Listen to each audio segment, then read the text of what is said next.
지난 2주간에 걸쳐서 사울의 회심 사건을 살펴보았습니다. 여러분들이 잘 아시는 대로 사울은 다메섹 도상에서 부활하신 예수님을 만나고 예수님을 믿는 사람이 됩니다.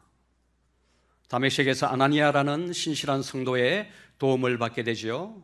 그 도움으로 인하여서 성령 충만을 받고 시력을 회복하고 또 세례를 받고 건강도 회복했습니다. 사랑하는 성도 여러분, 한 영혼이 예수님을 만나고 성도가 되었다고 할 때 그 회심의 진정성을 어떻게 알 수가 있겠습니까? 내가 예수를 믿고 하나님의 자녀가 되었다고 할 때 그 사람이 진정한 하나님의 자녀임을, 그 예수 믿음의 진정성을 어떻게 알 수가 있겠느냐 하는 것입니다. 살과 같이 극적인 체험을 가져야만 합니까? 살과 같이 이런 극적인 체험이 있어야만 진실한 성도라고 성경은 말하지 않습니다. 저는 오늘 본문에서 회심한 후에 사울의 이 삶의 모습을 보면서 회심의 진정성을 보여주는 몇 가지 증거를 발견하게 됩니다. 우리가 예수를 믿고 하나님의 자녀가 되면 삶에 나타나는 가장 큰 증거가 무엇이겠습니까? 삶의 뚜렷한 실제적인 변화가 일어나게 된다는 것입니다.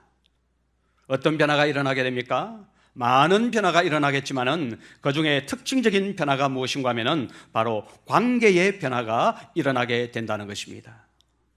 우리가 예수를 만나서 예수를 믿게 되면은 우리의 삶에 많은 변화가 생기는데 그 중에 가장 큰 증거, 큰 변화는 바로 관계에 있어서 이런저런 변화가 생겨나게 된다는 것입니다. 구약에 보면은 죄가 우리 안에 들어오면서 관계의 변화가 일어나는 것을 보게 됩니다. 죄가 우리의 삶 속에 깊숙이 들어오면서 관계가 다 깨어지는 것을 우리는 보았습니다.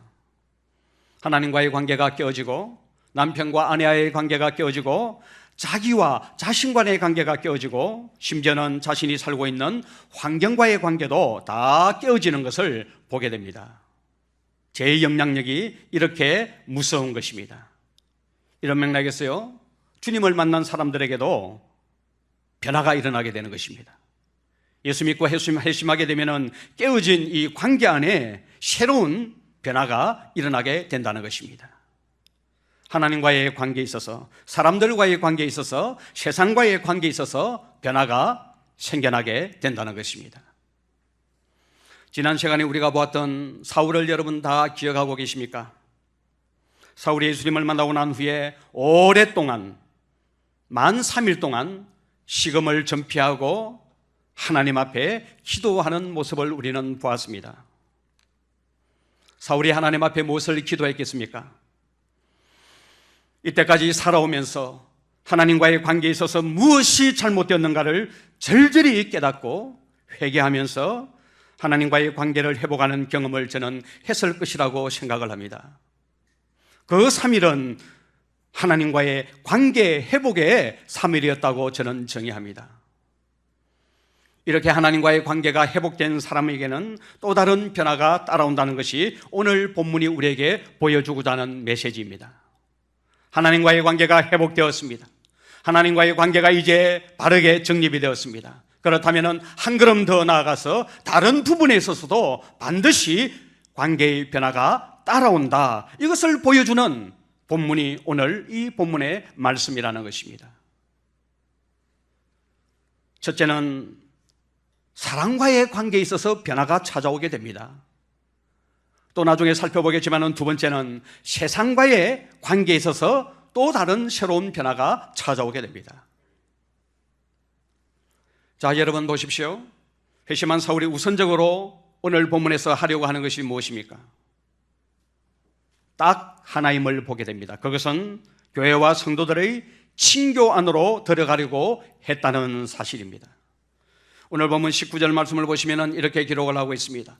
음식을 먹음에 강건하여 지니라. 사울이 다메섹에 있는 제자들과 함께 며칠 있을새라고 말씀하고 있습니다. 이어서 나오는 26절 말씀에도 보시면 이런 기록이 있습니다. 사울이 예루살렘에 가서 누구를 사귀고자 합니까? 제자들을 사귀고자 하나 다 두려워하여 그가 제자됨을 믿지 아니하니라고 기록하고 있습니다.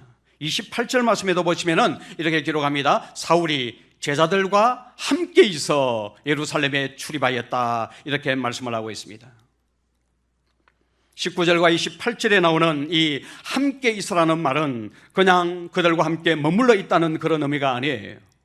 여기서 함께 있다는 이 말씀은 성도들의 친교 안으로 사울이 적극적으로 들어갔다는 의미로서 함께 있다는 말씀인 것입니다.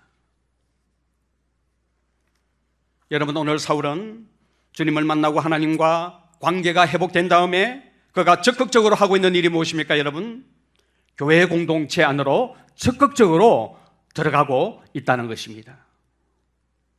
담백시에서는 어떻습니까? 여러분, 아나니아라는 신실한 그 성도의 도움을 받아서 그 교회의 친교 안으로 들어갔습니다.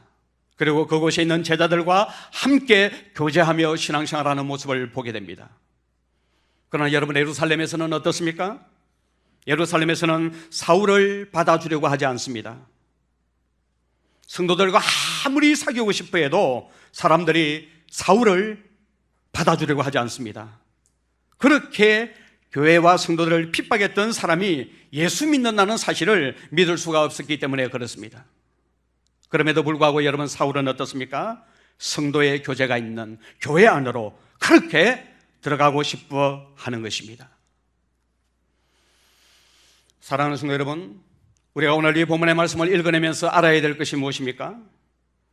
앞으로 여러분이 사울은 대사도가 될 사도 바울입니다. 사울과 같은 대사도가 될 사람이라 할지라도 독불 장군처럼 혼자 있지 않다는 것입니다. 교회 안으로 들어가고 싶어 합니다. 성도들의 신령한 교제 안으로 들어가고 싶어 하고 있다는 것입니다.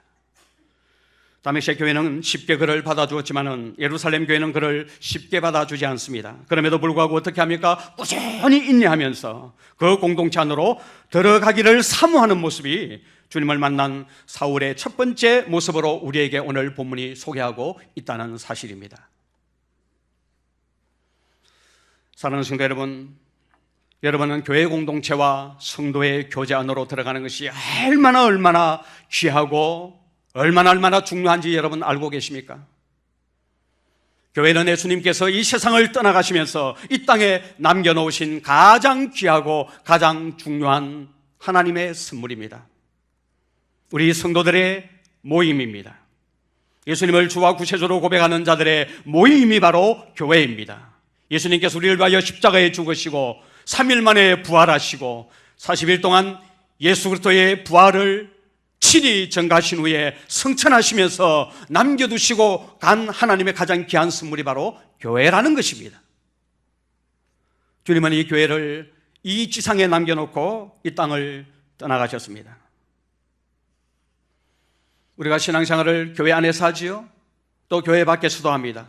신앙의 훈련을 받고 예배를 드리는 이 교회, 우리가 경험적으로 잘 알고 있듯이 이 교회는 완전한 사람들의 모임이 아닙니다. 교회 안에서도 여러분 상처가 있고 좌절이 있고 실망이 있습니다.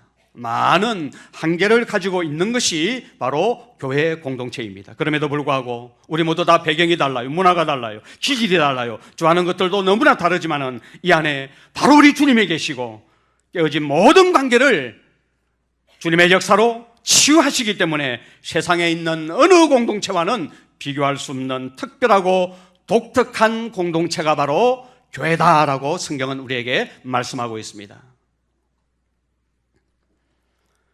장로 후보 한 분이 면접 질문을 받았습니다. 면접관이 이렇게 질문을 했습니다. 교회의 주인은 누구입니까? 이분이 즉시 대답을 했습니다. 네, 장로입니다. 바로 시험에 떨어졌습니다. 이분이 나오면서 혼잣말로 중얼거렸습니다. 목사인가? 이렇게 여러분, 교회 안에 주인이 누구인지 모르는 사람들이 많이 있습니다. 여러분, 교회의 주인은 누구입니까? 교회의 주인은 예수님이십니다. 교회의 주인이 예수님이기 때문에 이 공동체가 그렇게 귀하고 그렇게 존귀한 공동체라는 것입니다. 그 집 주인이 누구 여하에 따라서 그 집의 가치가 결정되는 것 아니겠습니까? 우리 마산유력에는 이 점에 대해서 분명히 해야 될 줄로 믿습니다.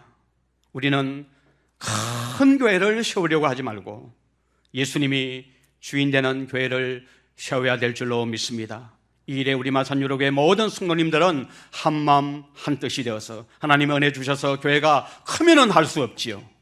크면은 은혜로 받아야 되지요. 그리고 사명을 신실하게 잘 감당해야 되지요. 그러나 무엇보다도 크든 작든 간에 이 교회의 주인은 목사도 아니요 장로도 아니요 어느 누구도 아니요 바로 우리 예수님이라는 사실을 천명하면서 그렇게 중심을 딱 바로 세우고 살아가야 될 줄로 믿습니다. 사도 바울이 쓴 로마서 12장을 제가 최근에 읽으면서 발견한 포인트 하나가 있습니다. 아마 사도행전 다 끝나고 나면은 로마서로 돌아갈 것 같습니다. 로마서 12장을 읽으면서 참 많은 은혜를 저는 받았습니다.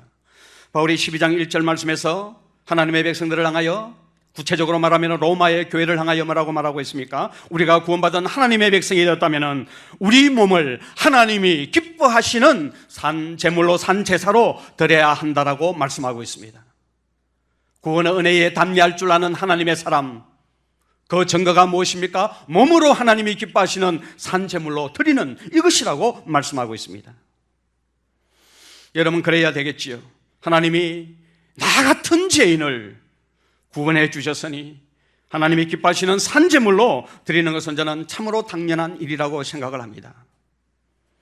그런데 그런 삶을 가장 먼저 실천하는 곳이 로마서 12장에서 힘주어서 사도 바울이 뭐라고 말하는가 하면은 바로 교회다라고 말씀하고 있는 것을 보게 됩니다. 시간이 나시면 여러분 로마서 12장 말씀을 찾아서 한번 읽어보시면은 산제물로 드리라, 그 다음에 나오는 이야기가 바로 교회 이야기를 하고 있습니다. 한 몸에 많은 지체를 가졌는데 그 지체가 몸을 섬기는 이야기를 하고 있다 이 말이에요. 여러분 자신을 산제물로 드렸다면 그 첫 번째 증거가 성도들과의 이런 신령한 좋은 관계, 그리고 곧 교회에서 나타나야 한다는 것을 바울은 말씀하고 있습니다. 저와 여러분들이 자신을 주님께 산제물로 바쳤는지 안 바쳤는지는 저와 여러분들이 이룬 이 교회를 보면 알 수가 있습니다. 교회를 어떻게 섬기고 있는가를 보면 알 수 있습니다. 신앙생활의 성공의 출발점은 다른 데 있는 것이 아니에요. 바로 교회에서부터라는 사실을 바울은 말씀하고 있습니다. 나의 신실함과 섬김은 교회에서부터 나타나야 된다는 사실입니다. 여러분, 우리 교회 안에 또 다른 교회가 있다는 사실을 알고 계십니까? 여러분, 우리 마산유로교회는 연합교회일 뿐입니다. 사도행전 2장에 보면 예루살렘 교회를 보지요. 그 예루살렘 교회는 어떻게 모였습니까? 성전에서 모이고 또 어디에서 모였습니까? 가정에서, 집에서 모였다고 말씀하고 있습니다. 엄밀히 말하면 우리가 목요일 금요일에 모이는 순모임이 진짜 교회라는 사실입니다. 순은 정말 놀라운 주님의 교회입니다. 예수님께서 뭐라고 말씀하셨습니까? 마태복음 18장 20절 말씀을 보시면 두세 사람이 내 이름으로 모이는 곳에는 나도 그들 중에 있느니라 라고 말씀하고 있습니다. 두세 사람이 모이는 순모임을 우리는 절대로 가볍게 여기서는 안 된다는 것입니다. 두세 사람이 내 이름으로 모인 곳에 주님이 함께 있다고 말씀하고 있습니다. 혹시 우리 가운데 순모임에 참석하지 못하는 분들이 계십니까? 그렇다면 그분에게는 진짜 교회가 없는 것입니다. 소그룹 공동체가 있어야 비로소 그 사람은 교회에 속한 사람이 맞습니다. 이것은 제 말이 아니고 성경입니다. 예루살렘 교회로 성전에서 모이고 정말 은혜 받고 교제하고 신령한 관계를 나누는 것은 다 가정에서 떡을 떼고 가정에서 말씀을 나누고 신령한 교제를 나누고 거기서 하나님을 찬미하고 하나님을 경배하는 일들이 실제적으로 일어났다는 사실이에요. 지난 목요일입니까? 저는 이런저런 이유로 새순을 탐방하면서 교제를 했습니다. 식사로 예배로 교제를 했습니다. 그때 제가 느낀 것이 무엇인 줄 여러분 아십니까? 교회 안에서 만난 이 만남이 너무나도 귀하고 복되다는 것입니다. 저와 여러분은 교회 안에서 만난 한 사람 한 사람이 하나님이 주신 귀한 만남의 선물인 것을 알고 계십니까? 만약 여러분이 아직 이 공동체의 맛을 누리고 있지 못한다면 여러분의 신앙의 절반은 잃어버리고 사는 것입니다. 우리는 한 사람도 완전하지 않습니다. 저도 너무 쉽게 지칠 때가 있습니다. 모든 사람의 구미를 맞추기가 쉽지가 않습니다. 저뿐이겠습니까? 모든 분들이 저는 마찬가지일 것이라고 생각합니다. 그럼에도 불구하고 하나님께서 이 땅에 주신 공동체 가운데서 가장 귀한 공동체가 교회라는 것입니다. 제가 가지고 있는 절대적인 기준입니다. 이 안에는 모가 난 사람이 있고, 이 안에서 때론 상처를 받고, 이 안에서 때론 다침이 있다 할지라도 저는 이 기준을 무너뜨릴 수가 없습니다. 하나님께서 이 땅에서 주신 가장 이상적인 공동체는 다른 어떤 공동체가 아니라 바로 이 교회 공동체라는 것입니다. 참된 성도는 교회 안으로 들어가는 것입니다. 독불장군은 아무도 없습니다. 주님을 만나면 친교와 공동체 안으로 들어가야 합니다. 오늘 성경은 사울이 예수 그리스도를 만난 후에 이 사울이 다메섹에서도 예루살렘에서도 제자들과 함께 머물고 있는 이 모습을 보여주면서 하나님의 백성이 되었다면 친교 공동체로 교회 안으로 들어가야 될 것을 말씀해 주고 있는 것입니다. 또 바울의 여러분 변화된 모습은 어떻게 드러나고 있습니까? 세상과의 관계에서 뚜렷하게 드러나고 있는 것을 보게 됩니다. 사울에게 여러분 어떤 변화가 일어나게 됩니까? 20절 말씀을 보시면 이렇게 기록을 하고 있습니다. 즉시로 각 회당에서 예수가 하나님의 아들이심을 전파하니. 그리고 22절 말씀에도 보시면 사울은 힘을 더 얻어 예수를 그리스도라 증언하여 다메섹에 사는 유대인들을 당혹하게 하니라. 그리고 29절도 마찬가지입니다. 주 예수의 이름으로 담대히 말하고 헬라파 유대인들과 함께 말하며 변론하니 그 사람들이 죽이려고 힘쓰거늘. 사랑하는 성도 여러분, 사울의 두 번째 변화된 관계는 세상과의 관계입니다. 세상과의 관계에서 사울은 어떤 모습으로 여러분 드러나고 있습니까? 오늘 이 세 구절이 분명히 우리에게 말씀하는 것은 사울은 이제 예수 그리스도의 증인으로 드러나고 있다는 사실입니다. 사울이 이때까지 여러분 살아왔던 것은 무엇입니까? 그는 아주 훌륭한 종교인이었고 율법의 기준에서 볼 때 그는 흠이 없는 자였지만은 그는 철저하게 세상에 속한 사람이었습니다. 세상에 속하여서 세상과 벗된 삶을 살아가고 있었던 자였습니다. 그가 음란하고 부도덕하게 살았다는 말이 아닙니다. 도덕적인 삶을 살았다 하더라도 그 중심에는 철저하게 자기의 의로 가득 차 있었습니다. 학벌을 자랑했고 혈통을 자랑했고 종교성을 자랑하며 살았습니다. 그는 사회에서 가장 좋은 것들을 하고 있었습니다. 그런데 여러분, 주님을 만난 후에 사울의 모습을 보십시오. 주님을 만난 후에 사울의 삶을 들여다보십시오. 세상과 완전히 구별되어 세상을 거슬러가는 삶을 사는 것을 우리는 보고 있습니다. 한마디로 예수의 증인으로 살아가고 있습니다. 여러분, 증인이 된다는 것은 뭘 의미합니까? 뭔가 증언할 내용이 있기 때문에 보통 형태로 살아가는 사람과 분명히 구별이 되어야 합니다. 우리가 그리스도의 증인으로 살아간다고 할 때 세상 사람들과 똑같이 살아간다면 증인이 될 수가 없습니다. 증인은 특별한 내용을 가지고 있는 사람입니다. 바로 그 증거할 내용 때문에 이 세상에 살지만은 이 세상에 속하지 않고 벗되지 아니하고 살아가는 그 사람이 바로 증인인 것입니다. 사울은 자신을 증인으로 드러내고 있습니다. 그가 증거하고 싶은 내용이 무엇입니까? 철저하게 예수 그리스도 중심이라는 사실을 증언하고 있습니다. 20절 말씀을 보시면은 예수가 하나님의 아들이심을 전파하니, 22절에도 보시면은 예수를 그리스도라 증언하여, 29절 말씀에도 보시면은 예수의 이름으로 담대히 말하고 라고 기록하고 있습니다. 사울의 모든 증거의 내용은 하나같이 일치되고 있는데 그것이 여러분 무엇입니까? 그것은 바로 예수 그리스도에 대한 이야기를 하고 있다는 사실입니다. 이 땅을 살아가면서 우리는 무슨 증인이 되기를 원하고 있습니까? 한국교회는 자기 체험의 증인입니다. 체험을 증거합니다. 바울도 분명히 자기의 체험을 사용했을 것이라고 저는 알고 있습니다. 체험이든지 진리의 말씀이든지 그 중심 내용이 무엇이 되어야 합니까? 바로 예수 그리스도를 전하는 것이 되어야 합니다. 예수가 하나님의 아들이시며 구원자이심을 증거하는 것입니다. 제가 잘못 보고 있는지는 모르지만 조국 교회는 수많은 사람들이 처음밖에 말할 줄 모릅니다. 자기가 받은 복과 예수 믿고 나서 받았던 수많은 치료들을 이야기합니다. 이런 것들밖에 말할 줄 모릅니다. 그러니까 입을 열어서 예수님이 어떤 분인지 제대로 말할 수 있는 사람이 너무나 적고, 지식적으로 알아도 가슴에 요동치듯이 올라와서 그 말을 하지 않으면 견디지 못하는 사람이 없습니다. 여러분, 좋은 것이 있으면, 좋은 것을 경험했다면 이야기하지 아니하고는 견딜 수 없어 하지 않습니까? 손주가 좋으면 손주에 대해서 물어보지도 않는데도 막 손주에 대해서 이야기하는 것을 보게 됩니다. 손주가 좋기 때문에 그렇습니다. 여러분들의 생에 일어난 엄청난 한 사건이 무엇입니까? 나 같은 죄인이 예수님을 만나게 되고 하나님의 자녀가 되었다는 이 놀라운 사건만큼 내 생에서 경험된 놀라운 사건은 없습니다. 이런 놀라운 사건을 경험했음에도 불구하고 할 말이 없다면 이것은 아니라는 것입니다.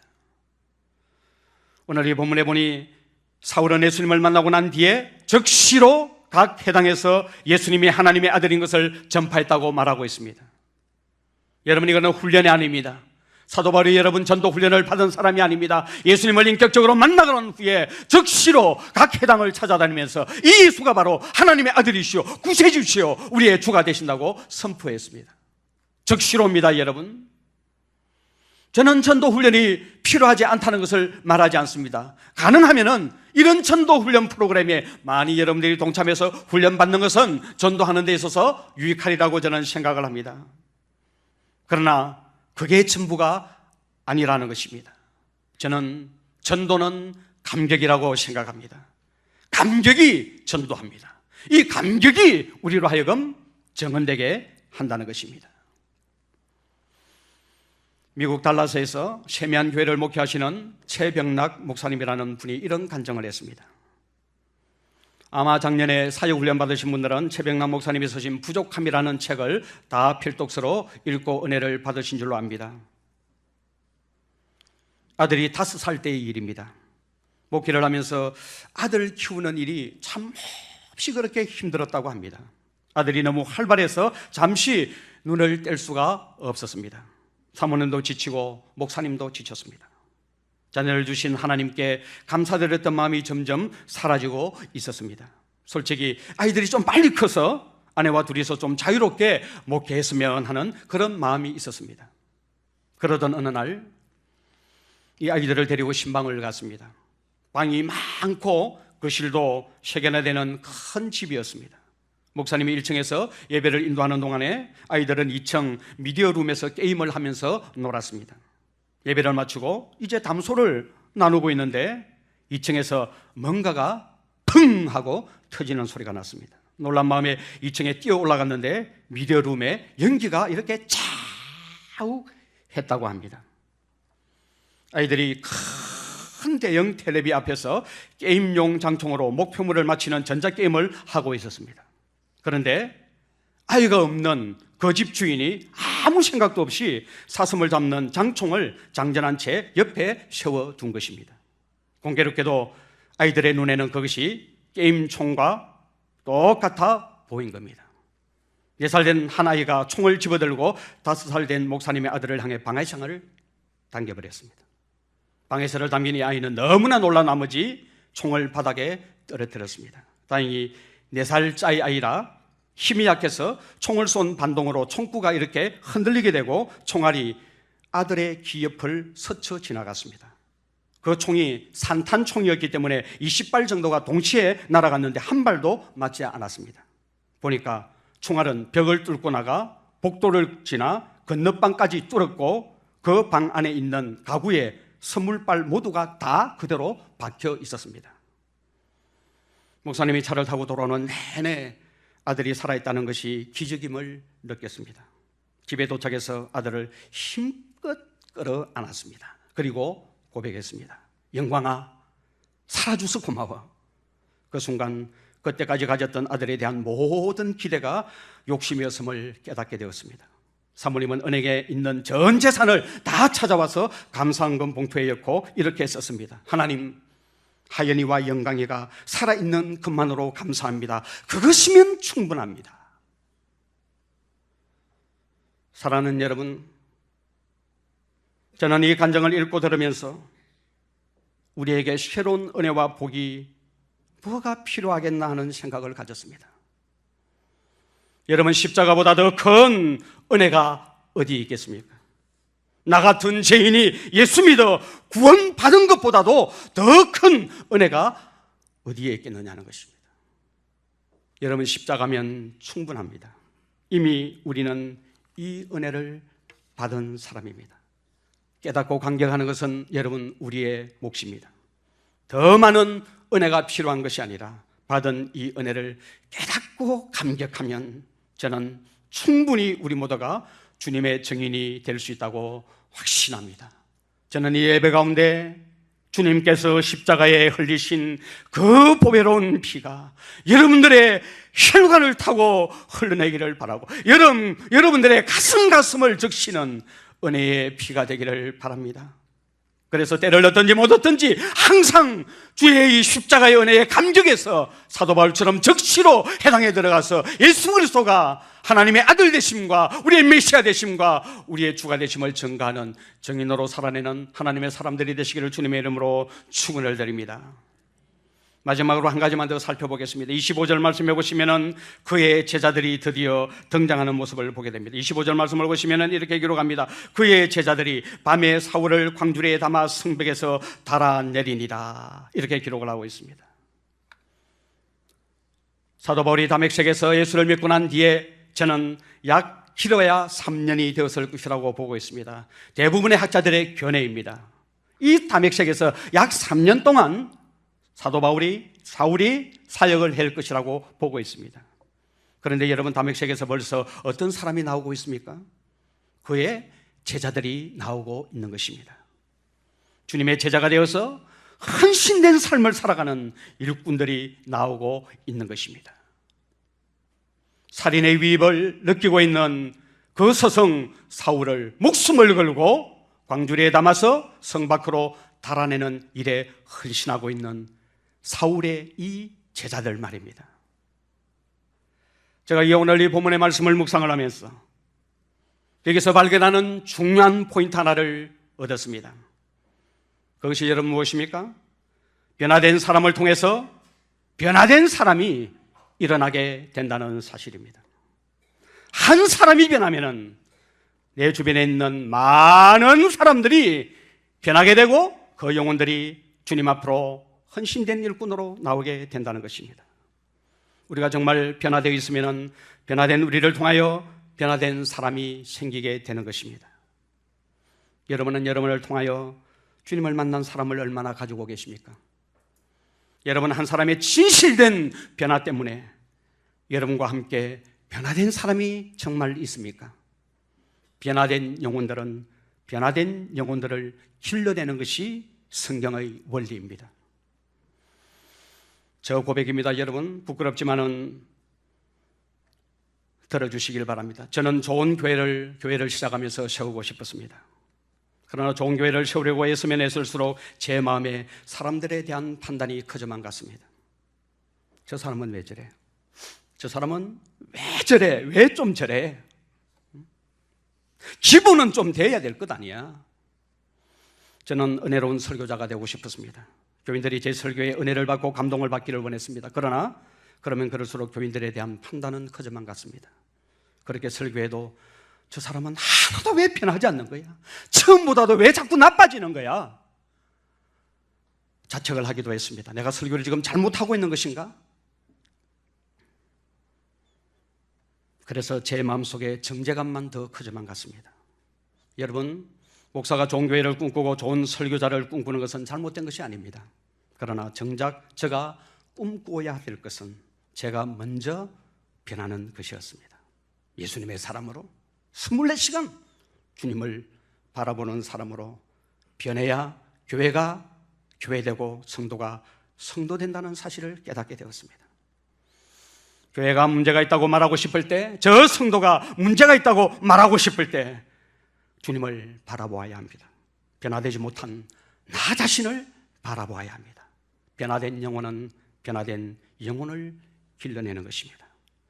여러분, 행복한 결혼은 좋은 남편, 좋은 아내를 만나면 행복한 결혼 생활이 될 것입니다. 정말 중요한 것은 정작 내가 좋은 사람이 되지 아니하고 아내에게 그것을 요구하고 남편에게 그것을 요구한다면 그것은 행복한 결혼 생활이 될 수가 없는 것입니다. 나의 변화는 또 다른 사람의 긍정적인 변화를 이끌어낸다는 것이 오늘 이 본문이 우리에게 도전하고 있는 말씀인 것입니다. 저는 오늘 저와 여러분에게 하나님이 신령한 은혜를 주셔서 지속적으로 하나님과 사람과 세상에 대한 관계가 변화가 되기를 주님의 이름으로 축원합니다. 그래서 나의 이 변화된 삶을 통하여 또 다른 제자가 우리 교회 안에서, 여러분들의 가정 안에서, 또 여러분들이 만나는 모든 사람들 안에서 세워지는 복된 은혜가 있기를 주님의 이름으로 축원합니다.